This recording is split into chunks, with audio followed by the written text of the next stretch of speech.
in the room. Hope I make it out of here. Somehow she know I'm 0-0 then, and we're back underway.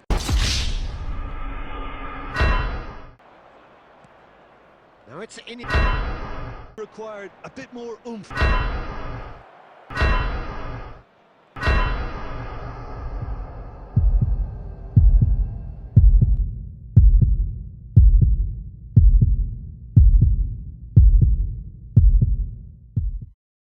This is Brian. Brian gets a lot of chances, but scores none. Brian's opponents don't waste a single opportunity. Brian always gets frustrated when he wastes golden chances.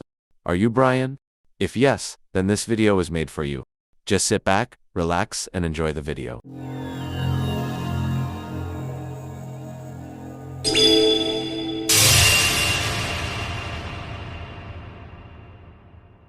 The first thing that influences your attacks is your defense. If you have a weak defense, your forward players are not likely to make successful attacks, and vice versa. You see, when you have a solid defense, your forward players will make good runs, thus increasing the chances of successful attacks. I made a video about that in the previous episode. I recommend you to see that video if you haven't. Okay, let's get started. 1. Always try to break the defense line of the opponent. In the previous episode, we learned that having a solid defense line will repel most of the attack. In this episode, you will have the solution to that. In this clip, you can see the opponent's defense line is in good shape. To break it, I have to make a pass and move and get my striker behind his marker. Let's see what happens to his defense line as I do that. Just as planned, the defensive line is completely destroyed, and my striker successfully made it to the other side of his marker. As you see, my other striker is being double pressed. I have to make a quick pass and move again to free him into a good position. Nunes is now long gone and no one is close to him. Without wasting time, I got to make a through ball and run towards goal. Easy goal. Use this trick every time to free your striker, pass and move, then score. Boom. It won't always work, so keep doing it over and over again. It also works well when playing with two center forwards.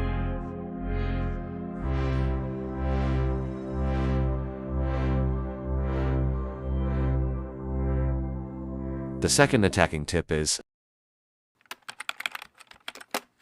2. Don't always rush to score. You see, when you don't rush to the opponent's goal and take your time making passes around or in front of the final third, you will eventually get a chance. I understand it's very hard to keep possession in this game, but still try keeping as much possession as you can. Use dribbles, stop and turns, and feints if possible to get space. Keeping possession depends on the type of play style you use. For me, I use quick counter. It's difficult sometimes to keep possession using this play style because your players often make runs. It's easier to keep possession for users who play with possession game. But both play style have their own advantages and weaknesses. While this video is not about play styles, I advise you to understand your play style. Also, make sure your play style corresponds to your formation. The best formations for quick counter are the formations with two center forwards and packed in the midfield area. I will make an entire video about this, so you don't have to worry. 3. Read your opponent's next possible moves. Here, my player is receiving the ball. Jorginho is running at him to steal the ball from this direction. Within a couple of seconds, he will be here if I don't act quickly. The best thing to do in this kind of situation is to turn around and run into the space behind him, sending him to totally the wrong direction.